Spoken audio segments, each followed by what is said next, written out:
Buenas tardes, bienvenidos a la conferencia charla Brian Friel, Translations and Traducción. Durante la charla les solicitamos mantener sus micrófonos silenciados para evitar interferencias.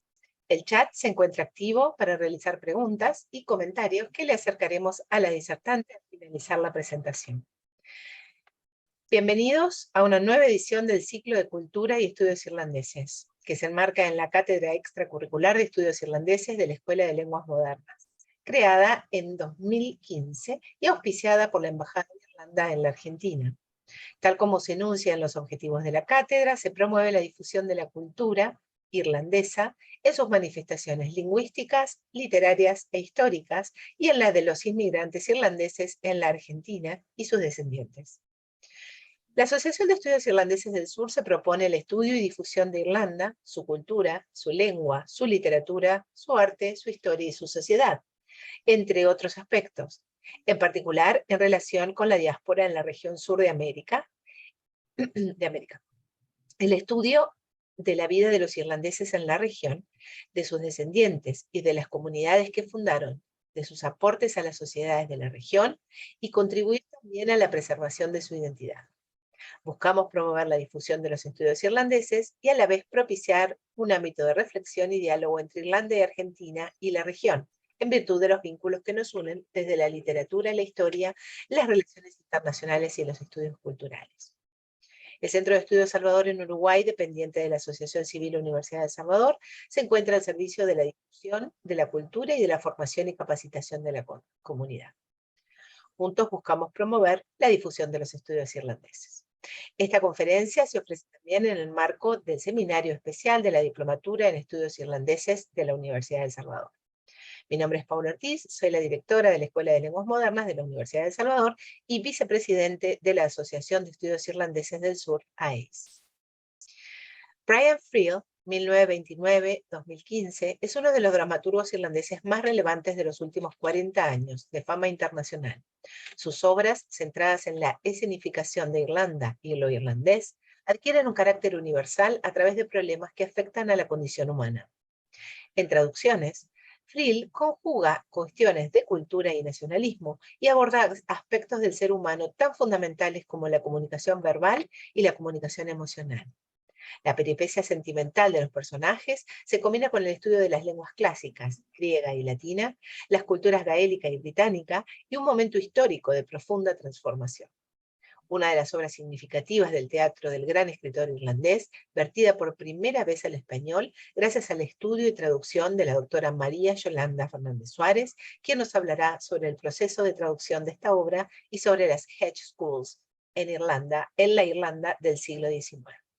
Le doy entonces la palabra a Verónica Repetti, directora de los traductorados en inglés de nuestra escuela y miembro del Consejo de AEIS, quien presentará a la moderadora de la charla. Adelante, Vero. Buenas tardes, espero que estén muy bien. En primer lugar, bueno, muchas gracias, Paula, y muchas gracias, Yolanda, por haber aceptado esta invitación que nos transmitiera Viviana nos propusiera Viviana hace ya unos cuantos meses. Así que es lindo verlo hoy como una realidad y que estés aquí, aunque sea a la distancia, pero igualmente con nosotros aquí en Argentina. Así que bueno, más allá de darles la bienvenida, quería presentarles brevemente a Viviana, que es, como dije recién, la factotum de este encuentro, y para quienes no la conocen, ella es profesora en letras por la Universidad de Buenos Aires y también tiene una diplomatura en Infancia, Educación y Pedagogía por Flaxo. Y junto a la doctora María Eugenia Cruzet, coordina y dicta la Diplomatura Universitaria de Estudios Irlandeses aquí en la USAL, y es investigadora también de la casa en un proyecto sobre el diario comunitario irlandés de Southern Cross. Y también, por supuesto, es miembro de AEIS. Así que bueno, para no quitar más tiempo a lo importante que es la presentación de Yolanda, le doy la palabra a Vivi para que sí nos cuente un poco más sobre nuestra invitada de hoy y después ya le damos la palabra. Así que bueno, muchas gracias. Gracias, Vero y Paula. Bueno, bienvenida finalmente entonces, Yolanda. Es un gusto enorme tenerte aquí, una alegría también. Y bueno, entonces voy a hablar brevemente voy a hacer una presentación de tu trabajo. Yolanda es una investigadora independiente, miembro de la Asociación Española de Estudios Irlandeses, AEDEI, es licenciada en Filología Clásica por la Universidad de Salamanca y doctora en Filología Inglesa por la Universidad de Burgos, donde en 2006 defendió con honores su tesis Las Hedge Schools Irlandesas, Naturaleza, Etapas y Representación. Actualmente es profesora de inglés en la Escuela Oficial de Idiomas de León, España. Su campo de interés e investigación ha sido la educación en Irlanda y Brian Friel, sobre los que ha publicado varios artículos. En 2016 tradujo y editó la obra Traducciones de Brian Friel, por la que recibió el premio de traducción teatral María Martínez Sierra de ese mismo año. El libro fue prologado por el actor y director teatral irlandés Dennis Rafter. Entre los últimos trabajos de la doctora María Yolanda Fernández Suárez figuran la colaboración con el proyecto de traducción ISTU sobre textos literarios de inmigración irlandesa de la Universidad Nacional de Irlanda, con motivo de la capitalidad europea de la cultura en Galway. Y también ha colaborado con ABEI, Asociación Brasileña de Estudios Irlandeses, para la celebración del cumpleaños número 76 del poeta irlandés Paul Durcan, ambos proyectos del año 2020. Entonces, le doy la palabra a Yolanda. Gracias. Hola, buenas tardes a todos. Estoy encantada de estar con ustedes y bueno, espero que encuentren la charla interesante. La he dividido, como pueden ver en el título, en 3 partes porque me parecía que, bueno, aunque todo el mundo probablemente ya conozca bastante a Brian Friel, pues yo necesito utilizarlo un poco para contextualizar lo que vamos a decir a continuación. Pues bien, vamos a empezar entonces. Empezaré por explicar brevemente la Irlanda en la que vivió Friel. Como hemos dicho antes, nació en enero de 1929 en Irlanda del Norte, en Omagh, y murió el 2 de octubre de 2015 en Donegal. Entonces, durante su larga vida en Irlanda se produjeron cambios cruciales que influenciaron su trayectoria tanto biográfica como artística. Bien, hemos de tener en cuenta que a principios del siglo XX Irlanda era aún una colonia británica que solo llegó a ser Estado libre en 1921, es decir, pocos años antes de su nacimiento. Y ya en su madurez, en los años 70 y 80, él también fue testigo de la violencia sectaria en Irlanda del Norte, conocida como The Troubles, eufemísticamente. Pero también consiguió llegar a ver el principio del fin de ese conflicto con el Acuerdo de Viernes Santo del año 1998. Entonces, en su larga vida ocurrió de todo en Irlanda, como pueden ver. Pues bien, este Estado libre, si ven en el mapa, tenemos la partición que hubo con el Estado libre, que sería la parte rosa, Irlanda del Norte. Aquí lo vemos en otro mapa. Este Estado libre irlandés solo fue posible con la partición de la isla en 2. Entonces Irlanda se divide en 4 provincias que corresponden con antiguos reinos. Tenemos el Ulster en el norte, Leinster en el este, Munster en el sur y Connaught en el oeste. Y con la partición de los 9 condados que formaban Ulster, 6 de ellos pasaron a depender de Reino Unido con el nombre de Irlanda del Norte, aunque tenían su propio parlamento. Y entre estos 6 condados está Tyrone, que era donde nació Friel. A ver si aquí, Tyrone, en Omagh. Y luego de los otros 3 condados restantes, el más al norte es Donegal, y en Donegal es donde Friel tenía sus raíces familiares, en Glenties, y al final donde terminó viviendo fue en Greencastle. Es decir, estos son los escenarios de su vida. Ante esta situación, Friel nunca llegó a aceptar que existiera tal frontera, ni emocional ni intelectualmente, Él decía que tanto Irlanda del Norte como la República eran su hogar, pero que se sentía exiliado en ese hogar. Como lo calificó Fintan O'Toole, el crítico literario, en una famosa entrevista, un hombre de Dios sabe dónde. Y precisamente por este sentimiento de exilio y de frustración es por lo que se le suele encuadrar a como se le considera un autor típicamente postcolonial. Su familia pertenecía a la clase media. Su padre era maestro y su madre trabajaba en las oficinas, era funcionaria de correos.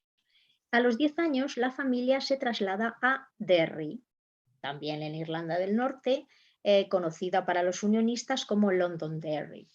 Y allí se encuentran viviendo en una comunidad de mayoría católica, pero que esta comunidad estaba privada de derechos civiles básicos, entre ellos el derecho al voto. Y luego también sufría muchas discriminaciones en materia de vivienda, en materia de empleo. Bueno, pues en el caso de Friel, él de joven primero pensó en hacerse sacerdote, para lo que fue a estudiar al seminario de Maynooth del 45 al 48. Pero finalmente no se ordenó, decidió cambiar de idea y se fue a Belfast a estudiar magisterio como su padre. Al final estuvo trabajando como maestro durante 10 años, de la década del 50 al 60. Y durante esta etapa ya había comenzado a escribir. Escribía relatos breves e incluso llegó a tener un contrato con una revista de tanto prestigio como The New Yorker. También en aquella época había escrito obras de radioteatro para la BBC de Irlanda del Norte. En los años 50 fue también cuando se casó con Anne Morrison, con la que llegaría a tener 5 hijos. Como dramaturgo, que es lo que aquí nos interesa, su oportunidad llegó en 1963 cuando obtuvo una beca para estudiar el teatro de Sir Tyrone Guthrie en Minneapolis. Allí pasó unos meses y descubrió nuevas técnicas teatrales que pronto incorporaría a sus obras. Fruto de esta experiencia, precisamente en 1964, es la obra Philadelphia, Here I Come, que consiguió cierto éxito internacional, al menos en el mundo anglosajón, tanto de crítica como de público, y que ahora se considera que es la obra que marca el comienzo del teatro irlandés contemporáneo. Trata el tema central, el problema central que tenía la Irlanda de los años 60, que era la inmigración, sobre todo de la población más joven, que era, su destino social era emigrar, porque no tenían otra forma de vida en la isla.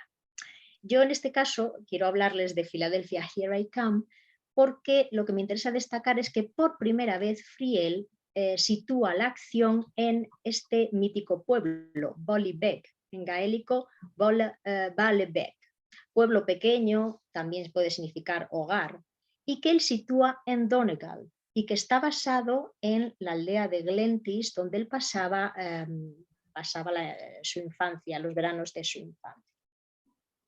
Con este mítico pueblo creó una idealización de Irlanda y lo irlandés, a la que asociaba el rico pasado gaélico. Para él, Ballybec llegó a convertirse en la atalaya desde la que observaba los cambios en la sociedad irlandesa. En este escenario ficticio, la realidad suele estar representada por momentos de cambios sociales, por lo que la población se ve sujeta a presiones externas. Curiosamente, a pesar de tener unas características tan típicamente irlandesas, tan locales, los problemas que Friel plantea, y que nos ha dicho antes nuestra compañera Paula en la introducción, afectan a la condición humana y son por lo tanto universales, de ahí que se haya convertido en un autor clásico. Más adelante, en 1966, se produce otro cambio fundamental en su recorrido vital, cuando junto con su familia decide trasladarse definitivamente a la República de Irlanda. Primero en Muff y luego en Greencastle, pero ambos muy cercanos a la frontera con Irlanda del Norte y muy cerquita de Derry. Por eso no es se trasladó evidentemente por la violencia sectaria que se estaba sufriendo en aquellos momentos. Como hemos visto en el mapa, Donegal es un condado fronterizo muy cercano al conflicto. De ahí que Friel, a pesar de vivir en la República, siguiera muy en contacto con todo lo que ocurría en Derry. Y así, en 1972, fue él también uno de los participantes en la protesta pacífica por los derechos civiles, tristemente conocida como Domingo Sangriento, porque el ejército se enfrentó a los manifestantes y 14 de ellos murieron, aunque posteriormente el ejército fue exonerado de toda culpa. Sin duda, este triste suceso influyó en la obra que estaba escribiendo a la sazón, que era The Freedom of the City, publicada al año siguiente, que se convirtió en su obra más abiertamente política.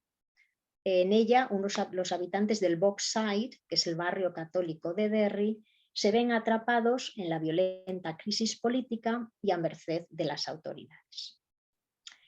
Pues estábamos en los años 70 y recordemos que en esta época Margaret Thatcher estaba en el poder y la presencia opresora del ejército británico en las calles hicieron que el diálogo político en Irlanda se estancara. Friel entonces se une a un heterogéneo grupo de intelectuales, católicos y protestantes con una perspectiva común: hacer del teatro un lugar donde explorar ideas políticas desde nuevos puntos de vista e intentar buscar soluciones imaginativas al conflicto.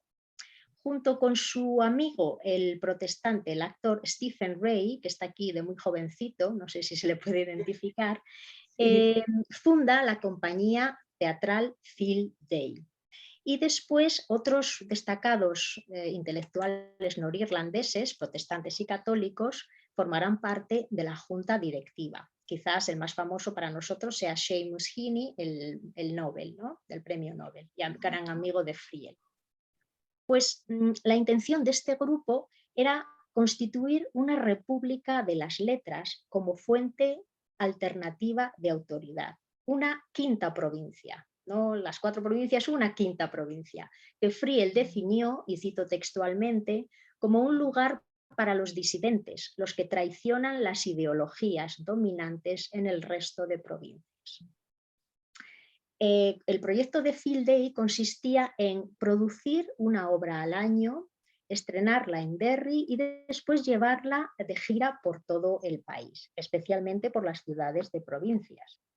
Y esto se hacía en Derry y no en Belfast, que era la capital, precisamente porque Derry representaba lo rural frente al cosmopolitismo de Belfast. Y el propósito de Field Day era acercar el teatro o devolver el teatro al pueblo llano. También con esta compañía se inicia la etapa de Friel como director. Entonces él fue cofundador de Field Day, director durante 14 años, y luego además escribió la obra inaugural, que fue precisamente Translations, y que se convirtió en un clásico del teatro irlandés, hasta el punto de que la editorial Faber y Faber en 2001 la incluyó dentro de las 50 obras dramáticas más importantes a nivel mundial. Ya volveremos a ella más tarde. Con el tiempo, Field Day se fue politizando poco a poco, sobre todo con la publicación de unos panfletos asociados a la política republicana y a las teorías postcoloniales. Y Friel no se sentía muy cómodo en este ambiente, por lo que, aunque siguió siendo director hasta 1994, se fue alejando paulatinamente de la compañía. Y lo hizo sobre todo cuando estrenó su obra más representativa, Dancing at Lunasa, en 1990, puesto que la estrenó en el Abbey Theatre de Dublín y no en Derry, como estaba convenido. Bien, esta es su obra cumbre, la más intimista por sus elementos autobiográficos, ya que las protagonistas están basadas en unas tías solteras de Friel, también la más chejoviana y, por supuesto, la de más repercusión internacional, puesto que también se llegó a hacer una película de ella, Dancing at Lunasa, Bailando en agosto, se titula en español, en 1998. Si tienen la oportunidad, pues sería ideal leer o ver la obra de Friel y luego la versión cinematográfica, porque cambia bastante el enfoque.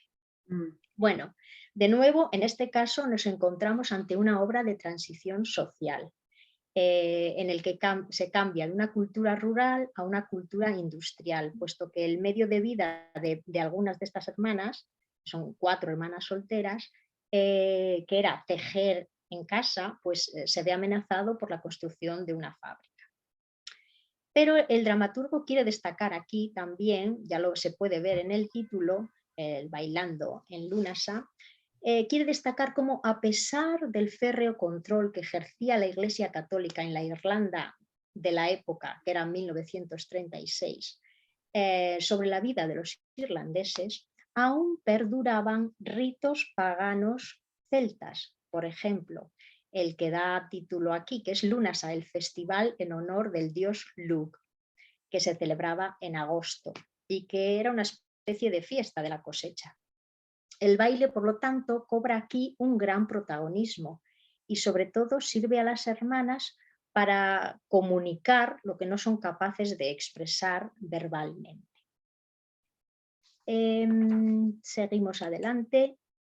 En 2001, cuando ya tenía 70 y algún años, donó sus obras, Friel, y la documentación sobre ellas a la Biblioteca Nacional de Irlanda, a pesar de que tenía alguna oferta de alguna universidad americana que le hubiera pagado bien por ello.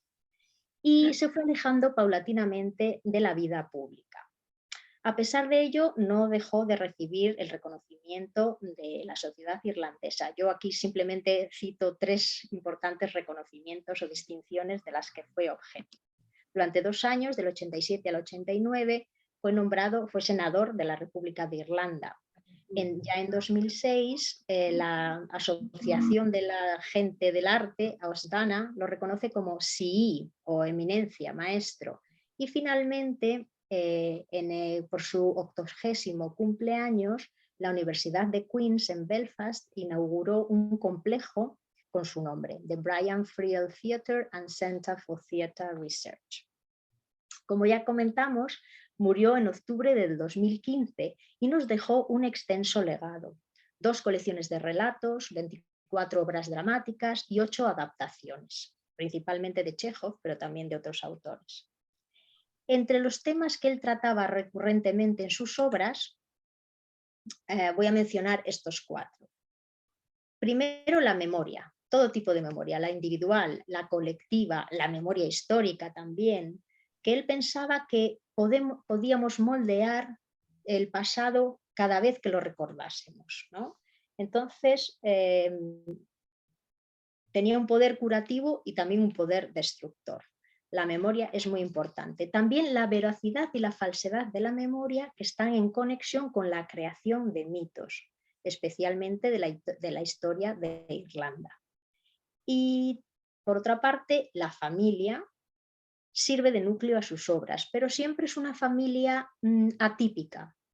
Suele faltar la figura materna y la relación con los progenitores deja mucho que desear. De ahí que en ella existan viejos rencores, traumas, incomprensión, que llevarán a los personajes a momentos de crisis. Y por último, otro tema esencial del teatro de Friel son las limitaciones del lenguaje verbal a la hora de comunicar sentimientos. Casi todos estos temas aparecen en mayor o menor medida en Translations, que es lo que vamos a tratar a continuación, la segunda parte.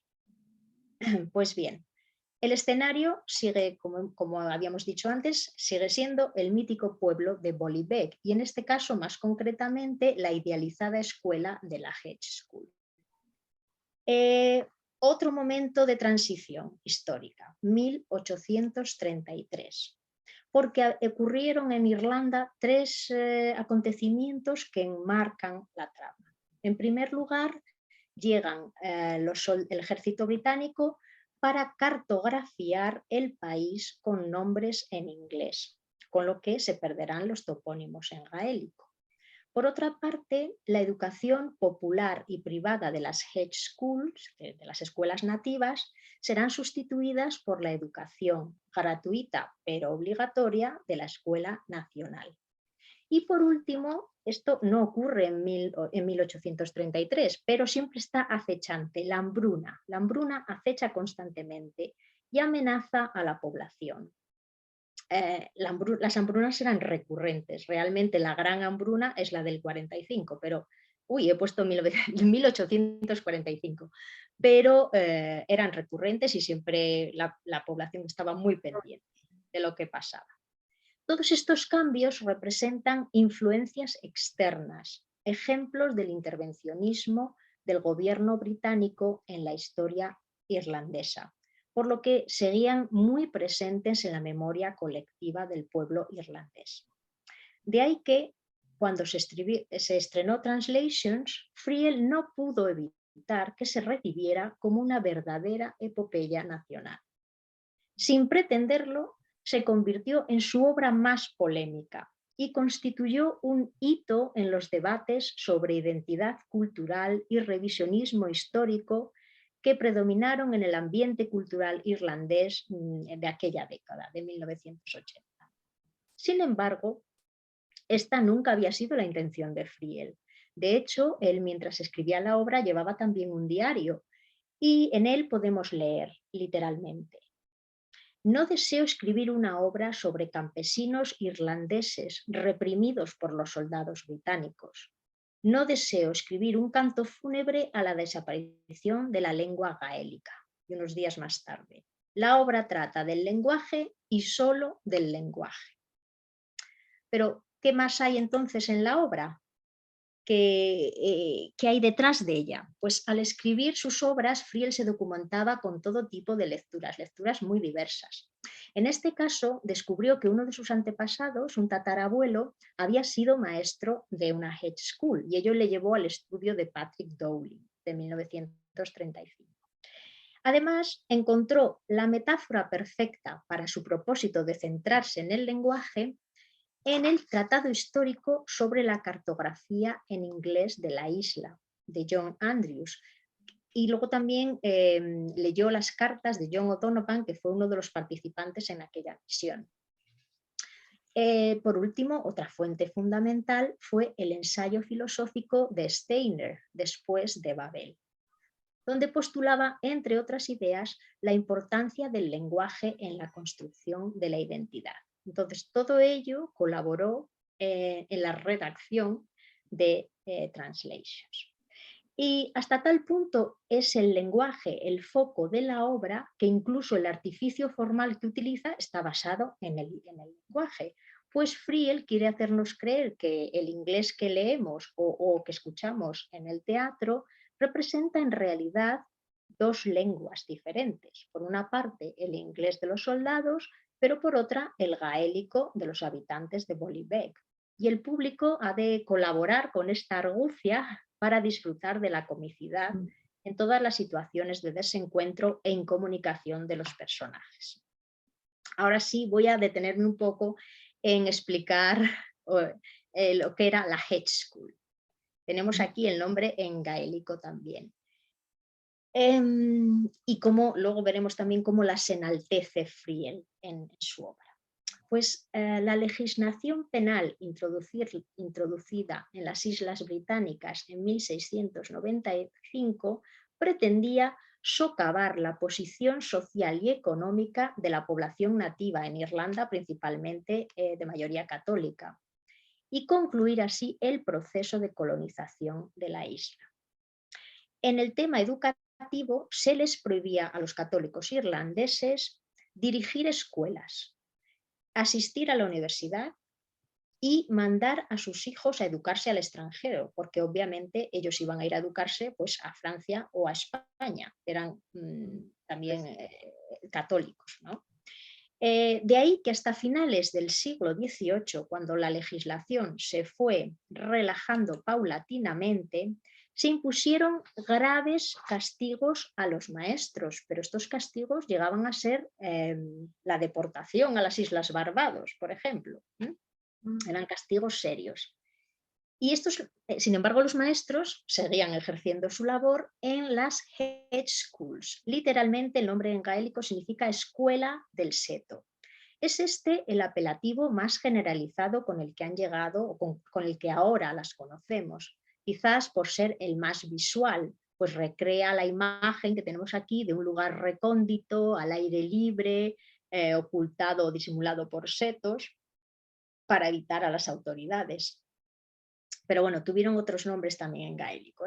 Sin embargo, el maestro, no enseñaba así quizás los 20 primeros años o 25 primeros años, ni siquiera probablemente. Pues el maestro pasó a ejercer su labor en cualquier lugar disponible para ello. Cuevas, por ejemplo, esta cueva que tenemos aquí, está en la costa de Antrim y fue usada como una head school. Cuevas, graneros, cobertizos, las viviendas de la población, puesto que la población le apoyaba pagándole generalmente en especie y dándole cobijo cuando era necesario. Al final del siglo XVIII, estas escuelas pasaron a ser extraoficiales, pues generalmente carecían de licencia. Se permitía que dieran, o sea, que abrieran una escuela y que dieran enseñanza, pero necesitaban una licencia. Lo que pasa es que casi nunca los maestros la pedían. Entonces eran escuelas sin licencia, independientes de la influencia del Estado.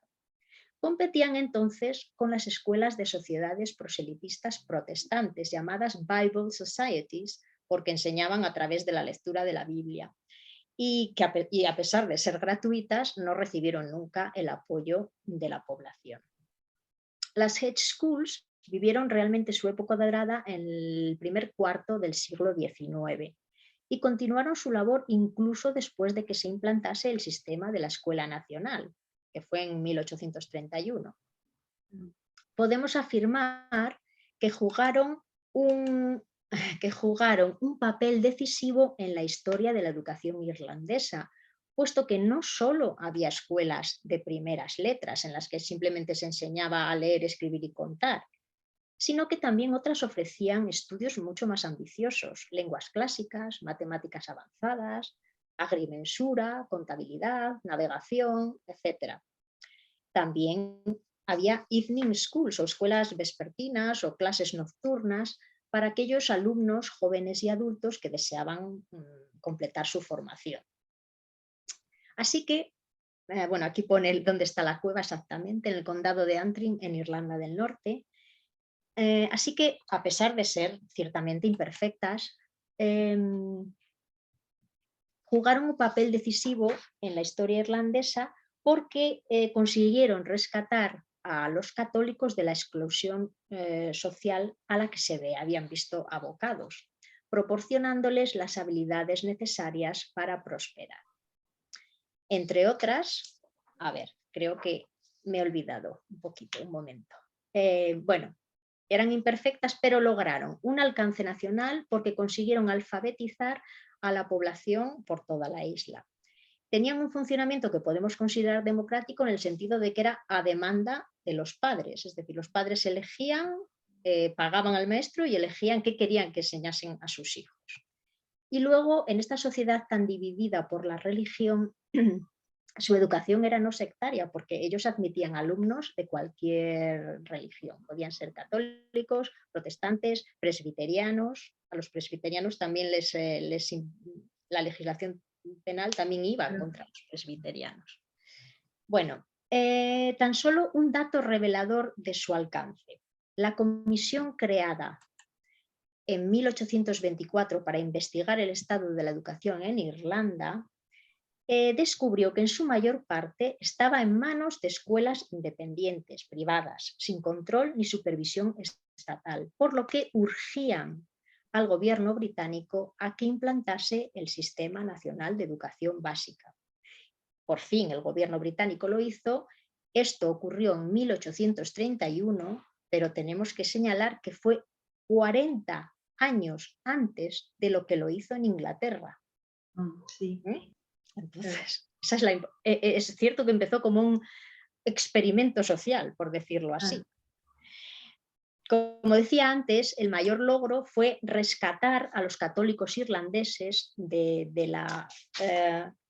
la exclusión social a la que se habían visto abocados, porque les proporcionaba las habilidades necesarias para prosperar. Y una de esas habilidades precisamente era la enseñanza del inglés. Es decir, fue en las escuelas donde primero se empezó a enseñar en inglés. Por ello, lo que nos muestra Translations, que es el declive en el uso del gaélico, achacándolo a las decisiones políticas del imperialismo cultural, no es cierto, no es así, sino que fue la propia población gaélico parlante la que lo fue abandonando, consciente de la utilidad del inglés para prosperar, para ascender socialmente.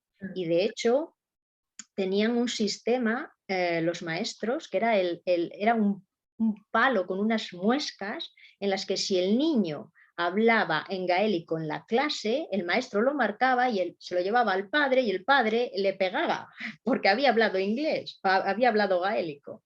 Es decir, eran los propios padres los que querían que sus hijos aprendiesen el idioma que era realmente útil. También fueron la voluntad del pueblo y su cooperación con el maestro los dos factores que hicieron perdurar el sistema de las Hedge Schools. Solo a raíz de la Gran Hambruna disminuyó mucho su número porque muchos maestros murieron, otros emigraron. Sin embargo, los padres siguieron confiando en la enseñanza de estas escuelas, que eran populares por su flexibilidad de horarios y también por su oferta de estudios frente al normativismo y férreo control sobre las familias que ejercía la Escuela Nacional y sus inspectores, que querían tenerlo todo muy controlado. Por otra parte, aunque la Escuela Nacional se había diseñado con el objetivo de moldear el carácter de la sociedad irlandesa y de hacer desaparecer las escuelas preexistentes, esto está claro que no ocurrió de la noche a la mañana. Fue un proceso largo y complejo. Y de hecho, los comisarios de la Educación Nacional lo que hicieron fue ofrecer ayudas a los centros privados que solicitasen el paso al sistema nacional. Por eso muchos maestros nacionales habían comenzado trabajando en una Hedge School, como ocurre con Hugh, el maestro de Translations, que eso es lo que él quiere hacer. Ve que su escuela ya va a perder alumnos, que se va a fundar o a construir la Escuela Nacional y dice, yo quiero dirigir esa escuela. Pues eso es más o menos lo que pasó. En la obra de Friel, pues él nos ofrece una visión ciertamente idealizada, porque vemos unos alumnos adultos de una comunidad rural gaélico parlante que estudian lengua y cultura clásicas, pero no estudian inglés. Se trata en realidad de una fabulosa metáfora sobre la transmisión cultural que tiene varios referentes. Por una parte, nos remite a una temprana Edad Media en la que fueron los monjes irlandeses, cuando fundaron monasterios por Europa, en el continente, los que extendieron y preservaron estos textos clásicos. Y así se ha cimentado la civilización como nosotros ahora la conocemos. Friel además sigue la táctica de no traducir las frases en latín y griego en las clases de la escuela, lo deja para un apéndice que añade al final, porque consideraba que estarían al alcance del público, por ese legado cultural del mundo clásico. Bueno, Friel escribe en 1980, cuando todos los de mi edad estudiábamos latín o latín y griego en la enseñanza secundaria. Quizás ahora ya sería más complejo. Por otra parte, con su visión idílica, consiguió que el público irlandés se sintiese orgulloso de su cultura gaélica, casi perdida y tan a menudo denostada, porque también intentó combatir los prejuicios que habían predominado durante varios siglos desde Shakespeare sobre los irlandeses, los prejuicios en el mundo anglosajón, porque el irlandés siempre aparecía representado como un ignorante, como un fanfarrón, por supuesto como un borracho, un pendenciero, bien, todo muy negativo siempre.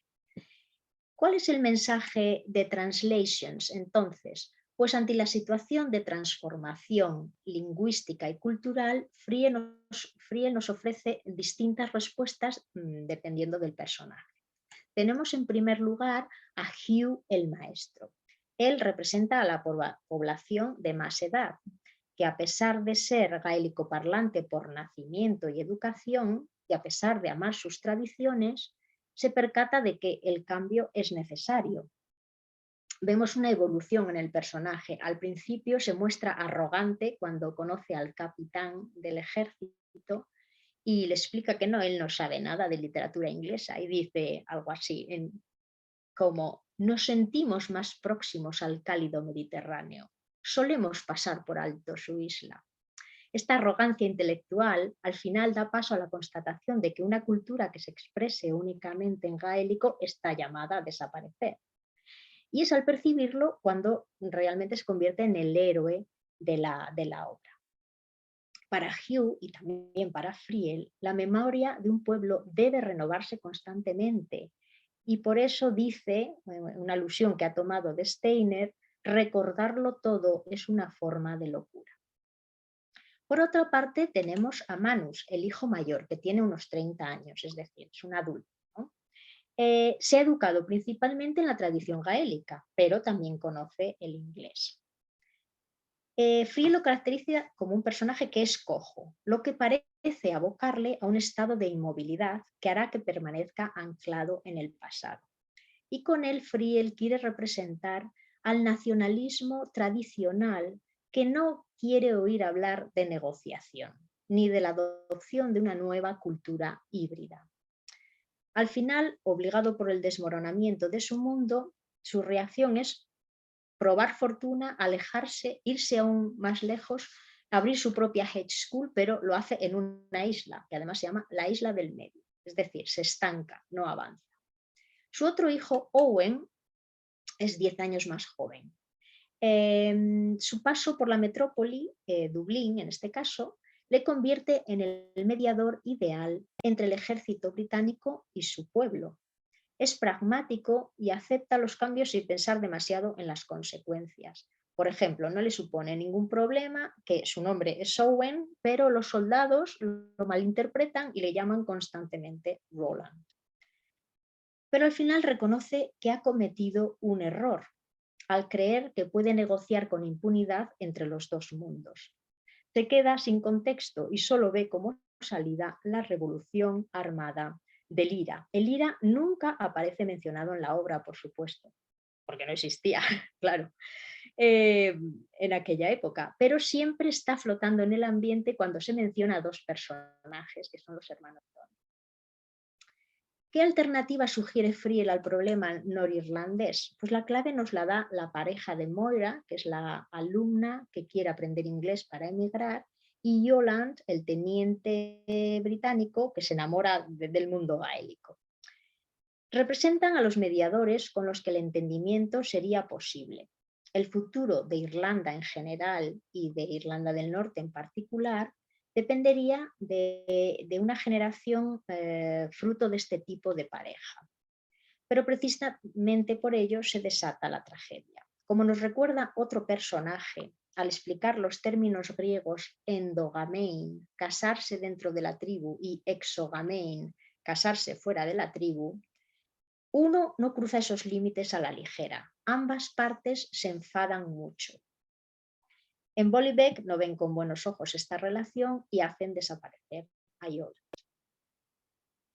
Pues bien, vamos a pasar ya a la tercera parte en la que les hablaré de algunas dificultades con las que me encontré cuando emprendí la traducción de Translations, que finalmente pudo ser publicada en 2016. La compleja naturaleza lingüística de la obra supuso el primer desafío. Sabemos que el tema motor para Friel era el aspecto lingüístico y se quería centrar en el profundo efecto que la desaparición del gaélico y la aceptación del inglés tendrían en la población. ¿Cómo mantener este artificio en un tercer idioma? Que el inglés representase dos lenguas y culturas antagónicas.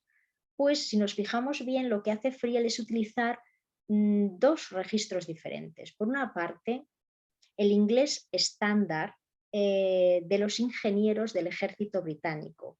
Si nos fijamos bien, personajes británicos, soldados, solo salen el capitán y un teniente, es decir, los dos de alto rango.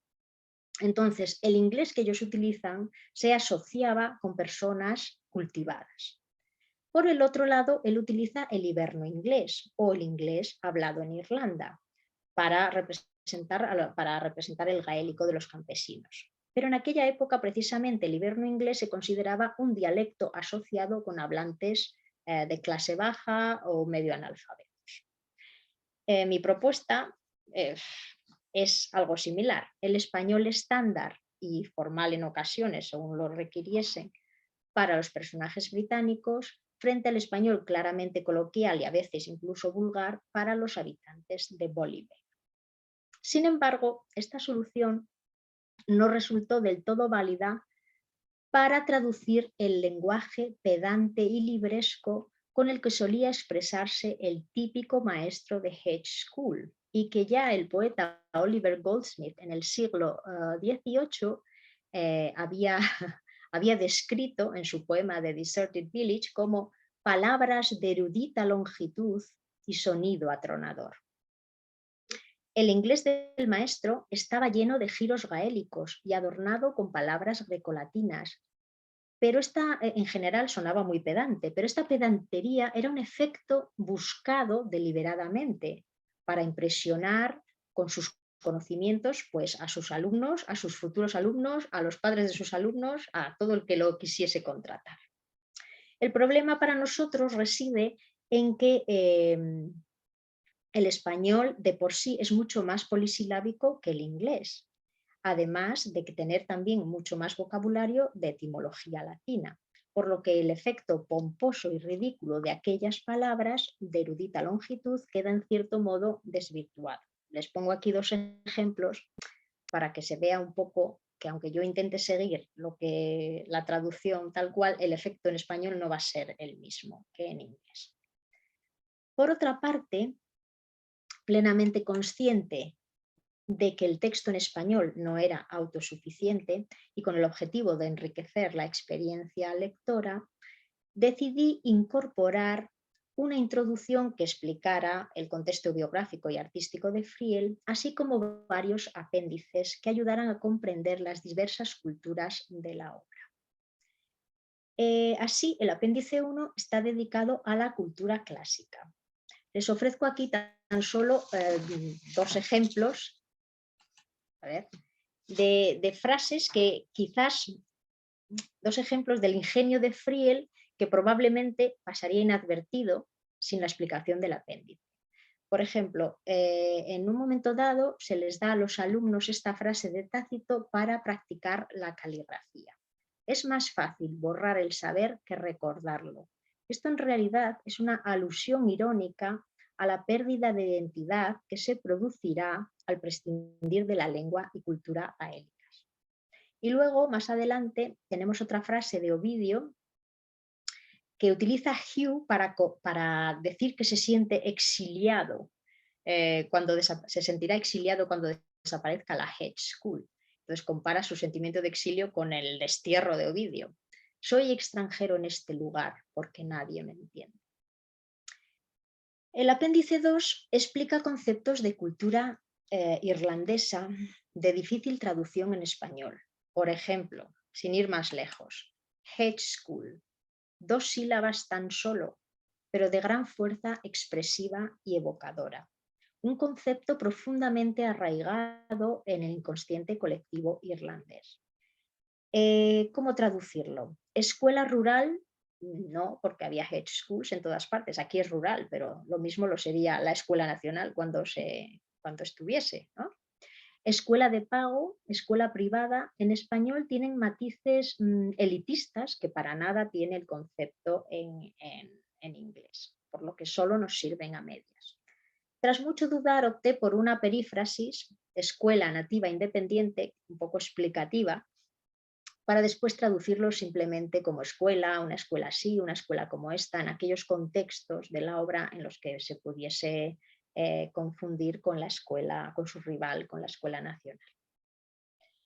También me pareció de interés incluir un listado de los topónimos gaélicos traducidos al español, porque en la obra del gaélico se ponen en inglés. Entonces digo, bueno, voy a ver simplemente para explicar cosas como esta.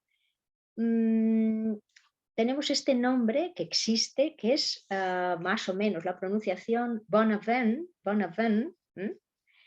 En español es un nombre descriptivo, sería desembocadura del río. Pero en inglés quedó como burnt foot, que sería una especie de pie quemado. En este caso, para que se vea que cuando se cambiaron los nombres al inglés, no siempre se utilizó la traducción como sistema. En otras ocasiones era por el sonido, por la fonética, etc. Por último, al ser traducciones una dramatización de las ideas filosóficas de George Steiner, quise también encontrar esas conexiones, no solo en Después de Babel, que mencionamos antes, sino también en otra obrita anterior muy breve, que es En el castillo de Barba Azul.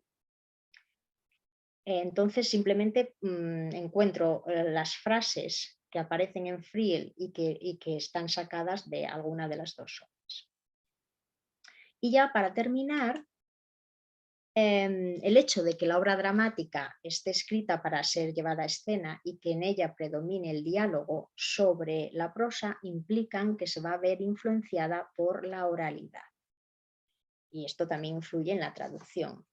En general, son los personajes gaélico-parlantes los que por su lenguaje coloquial ofrecen más variedad y complejidad. El hiberno-inglés que usan y al que Friel añadió su propio idiolecto, de sus características del inglés del Ulster, difiere del inglés estándar no solo en el léxico, sino también en la gramática y la sintaxis.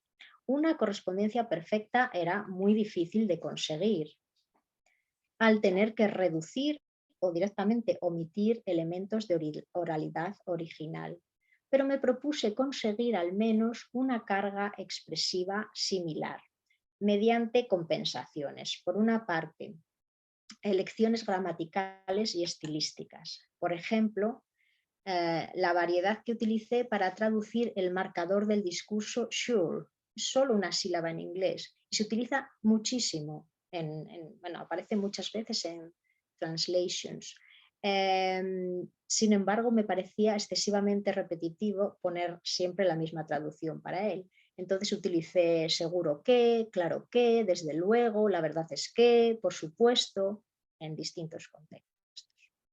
Y también hice diversas elecciones léxicas de registros coloquiales o vulgares.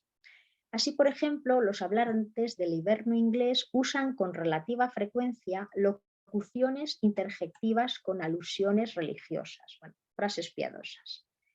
Por suerte, para nosotros en español, estas expresiones son también comunes y aún más interesante. En la actualidad los consideramos arcaísmos por estar su uso restringido pues, a la población de más edad y también vinculadas a la población rural, lo cual se ajustaba perfectamente a lo que queríamos conseguir en esta traducción, porque era población rural. Entonces, pues tenemos todas estas frases de Virgen María, válgame Dios, etc. Por último, también las palabrotas son comunes y muy variopintas en español. El reto aquí consistió en encontrar el equivalente para los más comunes, que son bloody y bastard, con la intensidad adecuada según el contexto. Como pueden ver en estos ejemplos, la palabra en inglés es la misma, pero yo la he traducido distinta pues, según me parecía por el contexto. Bueno, en definitiva, y para no extenderme más, el papel del traductor siempre resulta ingrato, pues hay conceptos que se nos resisten o con los que nunca quedamos totalmente satisfechos. Solo espero que mi intermediación no haga que el mérito y el mensaje de Friel se pierdan en la traducción. Translations es una obra preñada de ideas, por lo que se puede abordar desde muy diferentes ópticas. Y yo les invito a que ustedes la lean y que cada uno pues, saque sus propias conclusiones. Muchas gracias por su atención. Creo que ahora tenemos unos minutos para aclarar dudas o comentar algún aspecto. Gracias.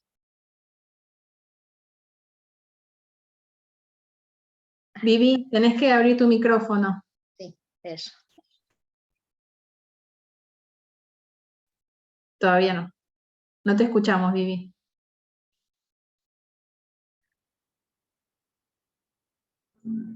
Ahí está. Ahí va. Tenía una fórmula que me decía que no me permitía abrir, por eso, perdón. No, decía bueno, que interesantísimo, Yolanda, realmente, además muy, muy claro, con las 3 distribuciones, realmente estoy pensando también en los alumnos, y me parece que también eso va a ayudar mucho cuando todavía estamos iniciando y nos falta un poco de contexto, que ha sido muy, muy enriquecedor también.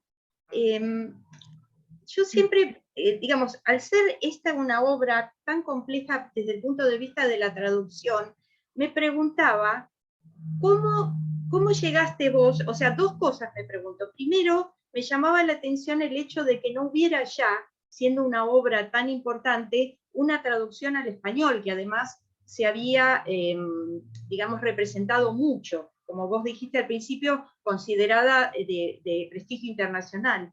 Y por el otro lado, ¿cómo llegaste vos a esa traducción? Si querés comentarnos algo. Sí, bueno, primero, yo también me pregunté por qué no existe en español, si yo de hecho estuve utilizando traducciones en italiano, en portugués, la de francés no la llegué a leer, pero también sabía que existía en francés. Yo no sé, yo en mi caso creo que el agente de Friel ponía también muchas premisas y era difícil. Quizás existan las traducciones y no han sido publicadas, no lo sé. La mía estuvo ahí durmiendo 4 o 5 años también. En cuanto a la representación, es que en España tampoco se ha representado translations, se ha representado en catalán. Claro. Entonces existía una versión catalana y luego en vasco también se llegó a representar y se llegó a hacer una versión española porque hubo 2 o 3 representaciones y una era en catalán, una era en vasco y otra era en español, pero yo no tuve acceso a ellas tampoco. No sé qué decir, no sé Sí, cuál es realmente la razón. En mi caso, ¿cómo llegué a pensar en la traducción?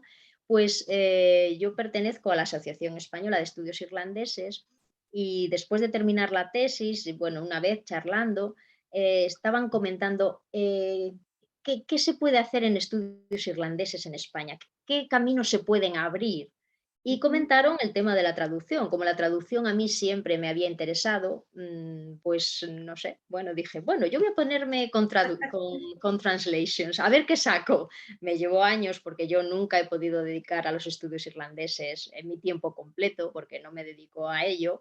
Entonces, bueno, lo fui haciendo poco a poco hasta que tuve ahí una copia con la que se podía trabajar.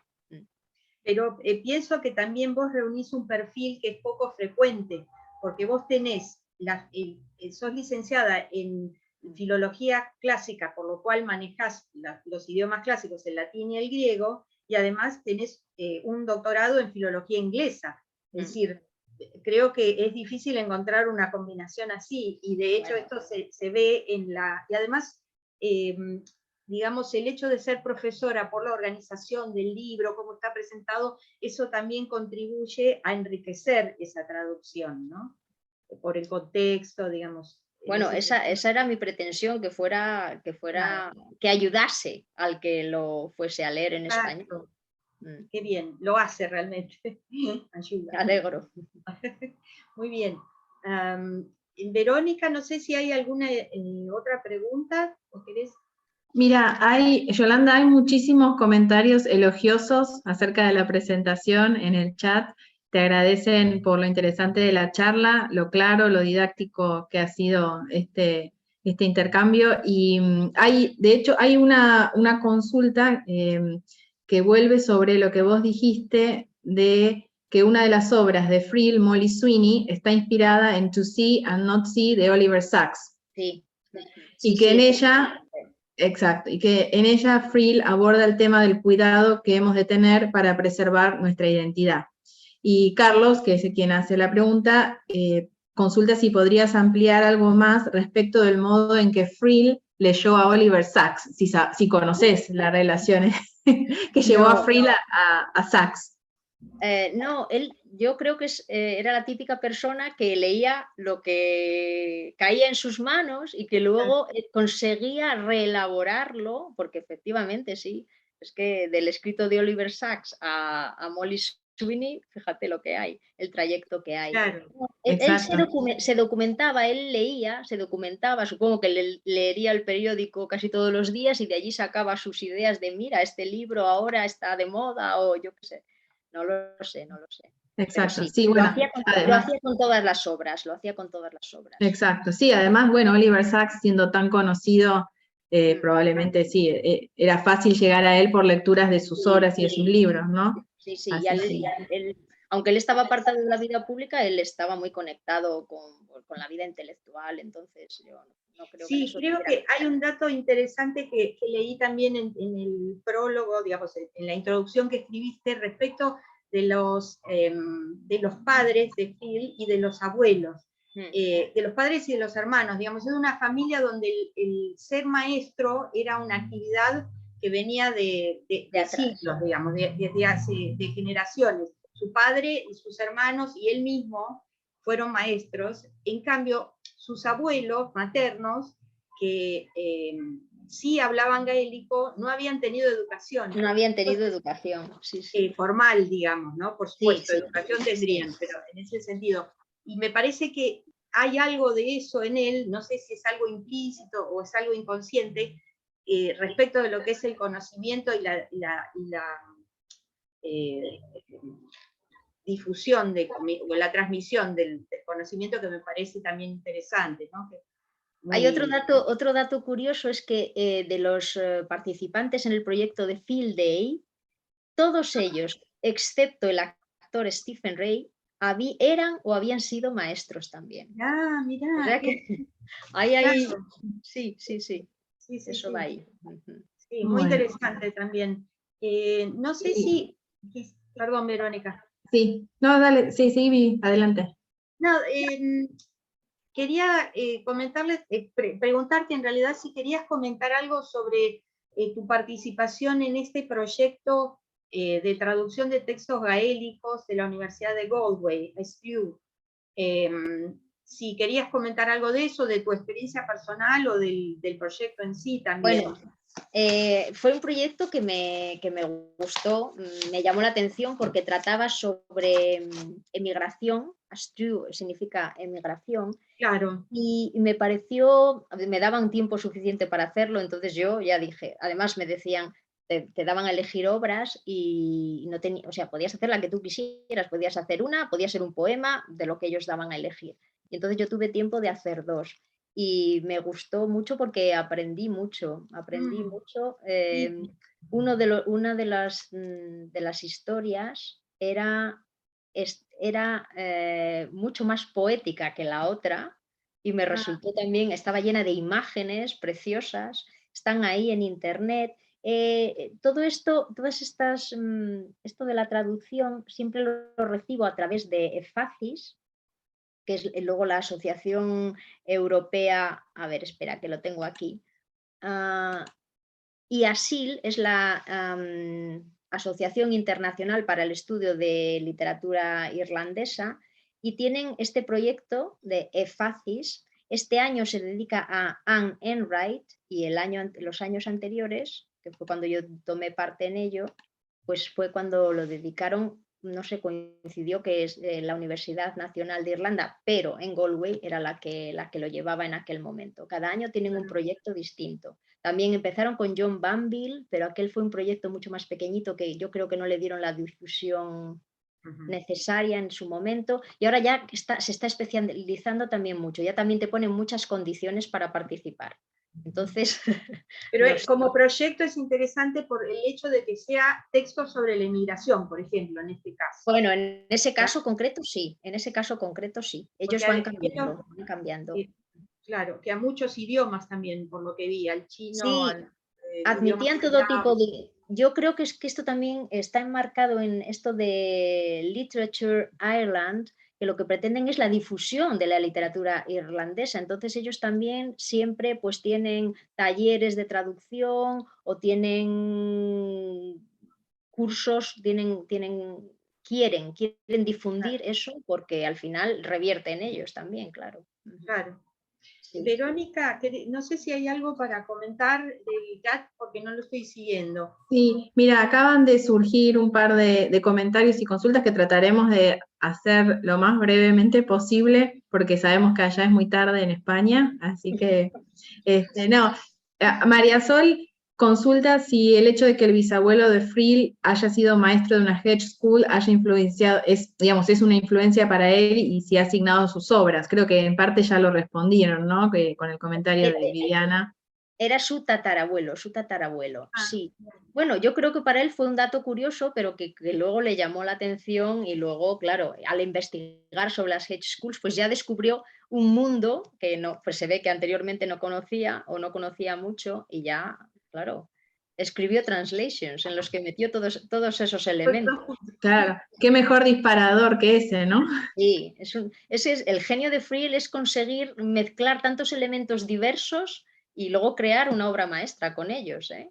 Por eso también Translations, ya he dicho, es una obra que está llena de ideas y que además cada persona que se acerca a Translations tiene una lectura diferente. A mí, personalmente, por mi profesión, porque yo también soy profesora, yo la primera vez que la vi, que fue en la década de los 90, representada en inglés, a mí lo que me llamaba la atención era aquella escuela en la que se estudiaba latín y griego. Yo decía, en Irlanda, pero si aquí no llegaron ni siquiera los romanos, ¿cómo van a estudiar latín y griego en el siglo XIX? Para mí Totalmente. ese fue el detonante de mi tesis, además. Increíble. Claro, eso, claro, también. Y, sí, sí, adelante. No, y la última pregunta, por hoy por lo menos, Yolanda, después ya quizás te convocaremos nuevamente, la hace María Eugenia. Ella es estudiante del traductorado aquí en la USAL. De hecho, estuvimos trabajando el texto en inglés, en las clases de lengua inglesa, y dice, bueno, muchas gracias por la excelente charla. No tuve el placer de leer la versión en español, pero como leímos algunos fragmentos en clase, le gustaría preguntarte cuál fue el razonamiento o la estrategia para traducir los nombres de algunos lugares y dejar los otros como estaban en el original. Por ejemplo, Burnfoot, vos lo dejaste como Burnfoot, pero otro que no me acuerdo el nombre en irlandés, lo tradujiste como Cresta Negra. O sea, ahí sí pasaste al equivalente en español. No. Yo en lo que es en la obra de teatro, lo que hacen los personajes es, aparecen los nombres en gaélicos y los ponen en inglés. Yo eso lo he dejado tal cual. En el listado de topónimos es donde he dado el significado literal del topónimo gaélico. Claro. Y también para que la obra fluya con mayor naturalidad, ¿no? Porque si uno se pone a explicar... Es que empieza, no, claro, empieza uno a pensar todo lo que podría hacer y no. Es una espiral, nunca terminarías. Luego la traducción también, si la hiciera ahora, pues igual la haría totalmente diferente, no lo sé. Sí. Son decisiones que tienes que tomar todo el tiempo. Por todo supuesto. el tiempo tienes que tomar decisiones, sí. Y bueno, preguntan quién publicó la obra. En inglés fue Faber y Faber, eso sí. Lo mencionaste antes, y en español, yo acá estoy viendo porque lo tengo, gracias a Dios, aquí, es la Asociación de Directores de Escena de España. Sí, ese estaba diciendo antes, bueno, ¿no? Que el agente de Friel, una de las condiciones que ponía es que tenía que estar publicado por una editorial específica de teatro, no valía cualquier editorial. Y entonces, bueno, gracias a Dennis Rafter, que hemos mencionado antes, le saludáis de mi parte, pues él era muy amigo, bueno, porque él hace teatro en España, entonces él está dentro de esa asociación de directores de escena y fue el que me puso en contacto con ellos. Claro. Y aprovechemos, Verónica, a decir que Dennis Rafter, que es actor y director teatral irlandés, que hace muchos años que vive en España, va a estar presente en el congreso que se va a hacer ahora entre ABEI y AEIS en septiembre, dando una conferencia, así que vamos a tener oportunidad de volver a verlo, o de conocerlo para aquellos que no lo conocen. Así es. Bueno, entonces, si les parece, ya cerramos por hoy. Muchísimas gracias, Yolanda. Muchas gracias a ustedes por la invitación. La verdad es que ha sido un gran placer. Y bueno, si tenés oportunidad de mirar el chat, vas a ver todos los mensajes lindos que te han dejado la gente. con mucho agradecimiento. Por Gracias. nuestra parte, bueno, gracias Vivi por la moderación, por haber estado aquí con nosotros hoy también. Y antes de despedirnos, queríamos invitarlos a los que estén en Buenos Aires o cerca, a una charla que vamos a tener aquí en la universidad el próximo miércoles 31 de agosto. No sé, escucho una, a ver, ahí está.